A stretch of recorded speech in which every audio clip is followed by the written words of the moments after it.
Hello दोस्तों, question number 10 तक हमने कंप्लीट किए थे। आज हम पढ़ेंगे क्वेश्चन नंबर 11। 11 में क्या दिया, यदि x, y के अनुक्रमानुपाती है और y बराबर 8 होने पर x बराबर 10 है तो y बराबर 36 होने पर x का मान क्या है।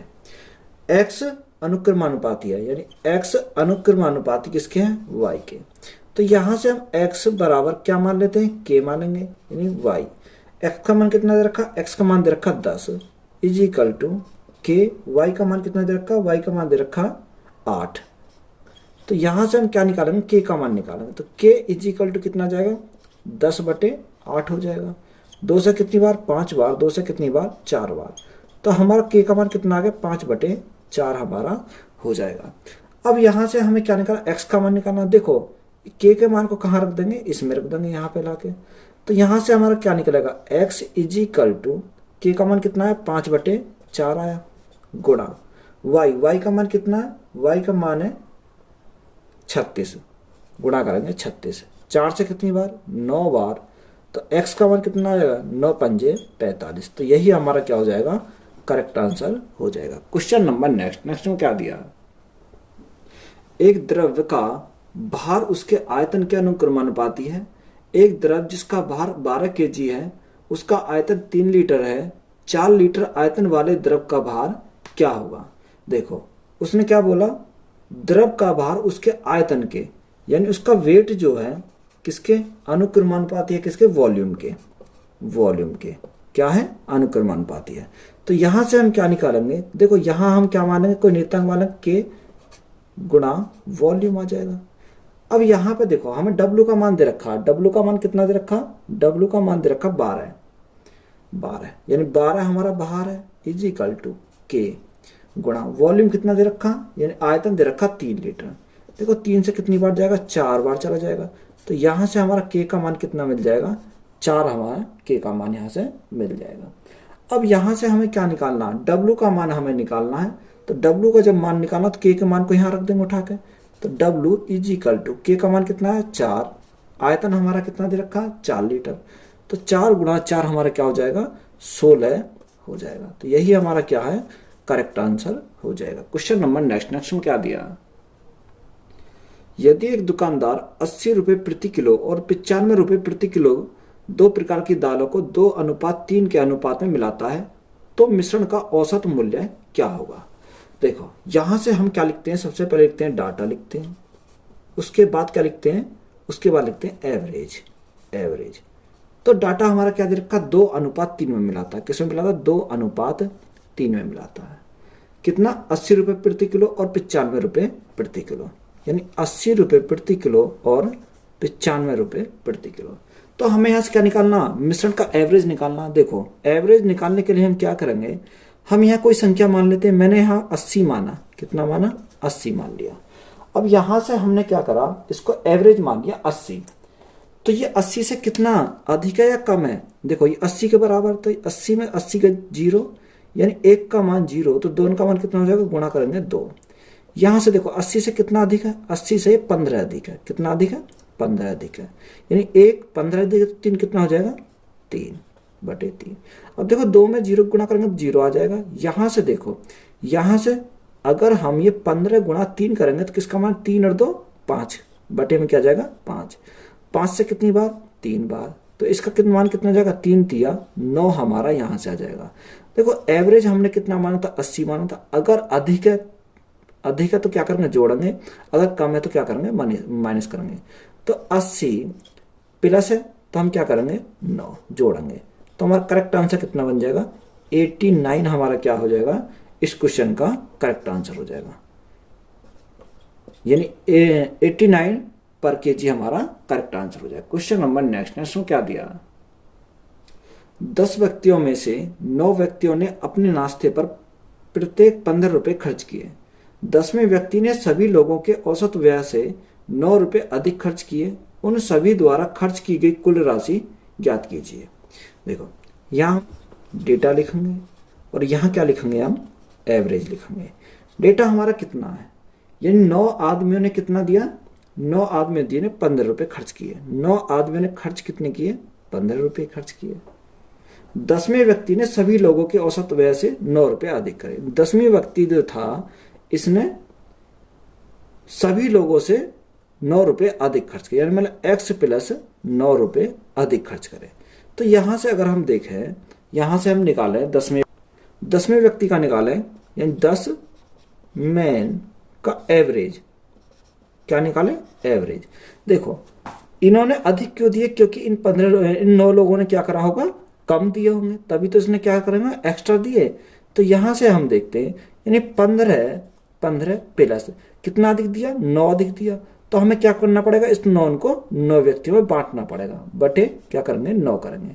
देखो 9 से कितनी बार? एक बार जाएगा, यानी 15 और 1 कितना हो जाएगा? 16 रुपए क्या हो जाएंगे इनके? 16 रुपए इन पे पड़ेंगे।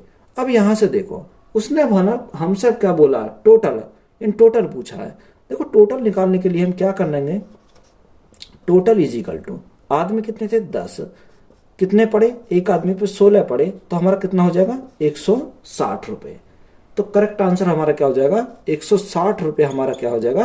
राइट आंसर हो जाएगा। क्वेश्चन नंबर नेक्स्ट में क्या दिया? ए एक कार्य को 20 दिन में कर सकता है और बी उसी कार्य को 24 दिन में कर सकता है। यदि दोनों एक साथ कार्य करते हैं तो उन्हें कार्य पूरा करने में कितने दिन लगेंगे? ए किसी कार्य को करता है 20 दिन में, बी उसी कार्य को करता है 24 दिन में। दोनों का हमें क्या करना? एलसीएम लेना। 20 और 24 का एलसीएम कितना आ जाएगा? 120 आ जाएगा। 20 से कितनी बार जाएगा? 20 से जाएगा 6 बार। 24 से कितनी बार जाएगा? 5 बार। तो इनकी क्या आ गई?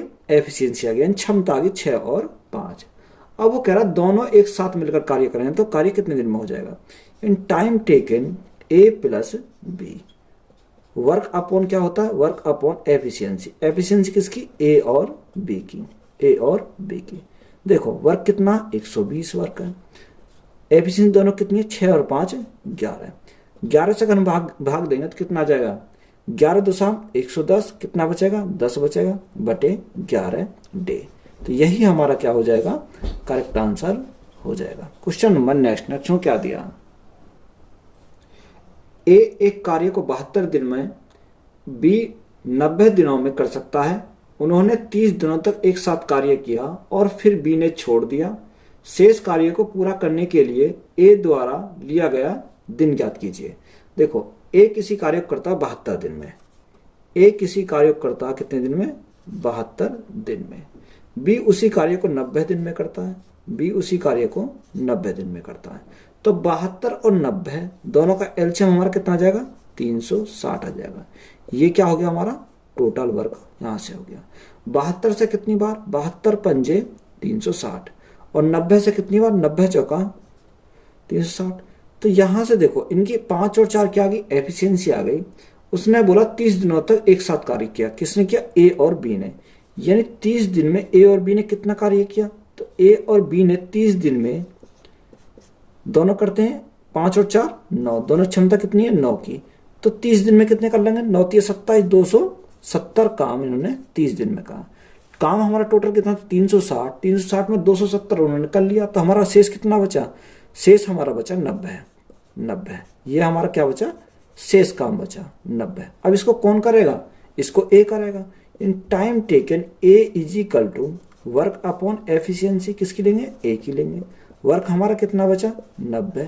ए की क्षमता कितनी है? 5। तो 5 से कितनी बार जाएगा? 18 दिन। यानी ए को कितना टाइम लगेगा? 18 दिन लगेंगे। तो यही हमारा क्या है इस क्वेश्चन का करेक्ट आंसर हो जाएगा। क्वेश्चन नंबर नेक्स्ट में क्या दिया? 140 मीटर और 160 मीटर लंबी 2 ट्रेनें समांतर लाइनों पर, एक 40 किलोमीटर प्रति घंटा की चाल से और दूसरी 50 किलोमीटर प्रति घंटा की चाल से एक दूसरे की ओर दौड़ रही हैं। जिस क्षण वे दोनों ट्रेनें आपस में मिलेंगी उसके बाद कितने समय वे एक दूसरे को पार कर लेंगी? देखो हमें क्या निकालना? टाइम निकालना। तो टाइम इज इक्वल टू हमारा क्या होता है? डिस्टेंस अपॉन क्या होती है? स्पीड होता है फॉर्मूला। तो यहां पर देखो डिस्टेंस हमारी कितनी है? 140 और 160 दोनों को जोड़ेंगे, यानी 140 प्लस 160। स्पीड देखो अगर हमारी ट्रेनें क्या है? अपोजिट है तो स्पीड हमारी क्या हो जाती है? जुड़ जाती है। अगर एक ही दिशा में जा रही है तो हमारी क्या हो जाएगी, स्पीड हमारी घट जाएंगी। तो यहाँ हमारे अपोजिट ट्रेन की स्पीड हमारी क्या हो जाएगी, जुड़ जाएंगी। यानी 40 और 50 कितना हो जाएगा, 90 किलोमीटर प्रति घंटा हो जाएगा। गुणा किलोमीटर प्रति घंटा को चेंज करेंगे मीटर प्रति सेकंड में, तो क्या करेंगे, 5/18 से मल्टीप्लाई करेंगे। ये हमारा देखो किसमें, मीटर में। अब इसको सॉल्व करो, 160 और 140 कितना हो जाएगा, 300 मीटर हो जाएगा। 300 मीटर बटे 18 से कितनी बार, 18 पंजे 90, 5 गुणा 5 कितना होता है, 25 हो जाएगा। 25 हो जाएगा। अब ये हमारा किस में आएगा, ये हमारा सेकंड में आएगा, क्योंकि मीटर से तो मीटर कट गया। 25 से देखो, 25 से कितनी बार जाएगा, 12 बार चला जाएगा। हमारा करेक्ट आंसर कितना बन जाएगा, 12 सेकंड। कितना हो जाएगा, 12 सेकंड।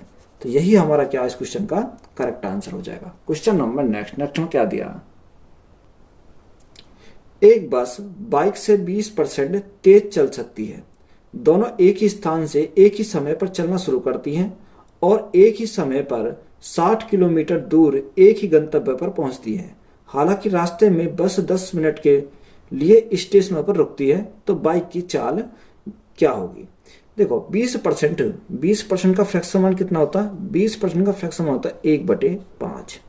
1/5 होता है। अब तेज चलती है तो हम क्या करेंगे, प्लस करेंगे। देखो स्पीड का रेशो दे रखा, स्पीड का रेशो हमारा क्या हो जाएगा, अगर यहां से पहले देखो कौन चलती है, बाइक और बस और बाइक। अगर हम देखें यहां से बस है और हमारी क्या है, दूसरी हमारी बाइक है। बाइक देखो बस की स्पीड कितनी है, बस की स्पीड है हमारी 6, बाइक की स्पीड 5 है, तो बस की स्पीड कितनी हो जाएगी, 1 अधिक यानी 6 हो जाएगी। ये हमारा क्या है, स्पीड का रेशो। देखो अगर डिस्टेंस हमारी कांस्टेंट है तो स्पीड का ये विपरीत उल्टा क्या हो जाता है, टाइम का रेशो हो जाता है। टाइम का रेशो क्या हो जाएगा, इनका उल्टा हो जाएगा, यानी 5:6 हमारा हो जाएगा। देखो डिफरेंस कितने का, अगर हम डिफरेंस की बात करें, डिफरेंस हमारा 1 यूनिट का है। 1 यूनिट का, उसने बोला 1 यूनिट का नहीं, वो कितने मिनट, वे कितने 10 मिनट है, यानी 1 यूनिट का मान दे रखा 10 मिनट दे रखा। जब 1 यूनिट का मान 10 दे रखा है तो हमें पूछा किसका, बाइक का पूछा है। जब 1 यूनिट का मान 10, तो 60 का कितना हो जाएगा, 6 का कितना हो जाएगा सॉरी, तो गुणा करेंगे 10, तो कितना हो जाएगा, 60 मिनट हो जाएगा। तो 60 मिनट को हम क्या लिख सकते हैं, 60 मिनट को लिख सकते हैं 1 घंटा भी तो लिख सकते हैं। 60 मिनट में 1 घंटा होता। अब हमें क्या निकालना, देखो बाइक का स्पीड ऑफ बाइक का निकालना, तो डिस्टेंस अपॉन टाइम, टाइम किसका, बाइक का। तो देखो डिस्टेंस हमारी कितनी है, 60 किलोमीटर है, 60 किलोमीटर है। टाइम कितना लग रहा, यानी कि 1 घंटा लग रहा। तो यहां से देखो हमारा क्या, किस किलोमीटर में, ये हमारा क्या घंटा में, तो बाइक की स्पीड कितनी हो जाएगी, 60 किलोमीटर प्रति घंटा। तो यही हमारा क्या इस क्वेश्चन का करेक्ट आंसर हो जाएगा। क्वेश्चन नंबर नेक्स्ट में क्या दिया, 14 सेंटीमीटर त्रिज्या वाले एक गोले का वक्र पृष्ठीय क्षेत्रफल ज्ञात कीजिए। वक्र पृष्ठीय क्षेत्रफल, कर्व सरफेस एरिया, यानी कर्व सरफेस एरिया। फॉर्मूला क्या आता है, 4πr²। देखो 4 पाई का मान कितना, 22/7। आर कितनी रखी, 14, तो 14 गुणा 14 आ जाएगा। 7 से कितनी बार, 7 दूनी 14। अगर हम गुणा करेंगे तो हमारा गुणा करने पे कितना जाएगा, 24/64। कितना जाएगा, 24/64। तो यही हमारा क्या है, करेक्ट आंसर हो जाएगा। क्वेश्चन नंबर नेक्स्ट में क्या दिया, यदि किसी घन के सबसे लंबे विकर्ण का माप √432 सेंटीमीटर है तो इसका आयतन ज्ञात कीजिए। देखो विकर्ण का, यानी घन का विकर्ण क्या होता है, घन के विकर्ण का फॉर्मूला होता है a√3। a√3 इसका मान कितना दे रखा है, √432 दे रखा है। √432 हमें दे रखा है। देखो अगर हम इसको सॉल्व करेंगे, यानी a गुणा √ क्या लिखूंगा, 3 लिखूंगा। देखो इसको हम क्या करना, तोड़ देंगे। इसको कैसे तोड़ेंगे, 16 निम्मा 144, 144 गुणा 3 तो कितना होता है, 432, यानी 16 गुणा 9 गुणा 3 में। ये क्या करा मैंने, इसको तोड़ दिया। तो यहां से देखो a गुणा √3 होता है। अगर हम सॉल्व करेंगे, देखो 16 बाहर निकलेगा कितना आएगा, 4, 9 का बाहर निकलेगा कितना आएगा, 3, और हमारा अंदर क्या बचेगा, √3 बचेगा। √3 से हमारा √3 कट गया, तो यहां से हमारा a का मान कितना मिलेगा, 4 दिया 12, हमें a का मान यहां से मिल जाएगा। अब यहाँ से हमें ए का मान मिल गया, इसका वॉल्यूम पूछा है, यानी आयतन हमें ज्ञात करना है।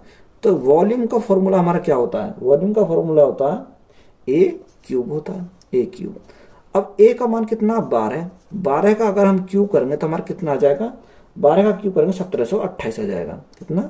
1728 सेंटीमीटर क्यूब। तो यही हमारा क्या हो जाएगा? करेक्ट आंसर हो जाएगा। वीडियो अच्छी लगी तो वीडियो को अपने दोस्तों में शेयर करें, चैनल को ज़्यादा से ज़्यादा क्या करें? सब्सक्राइब करें। धन्यवाद।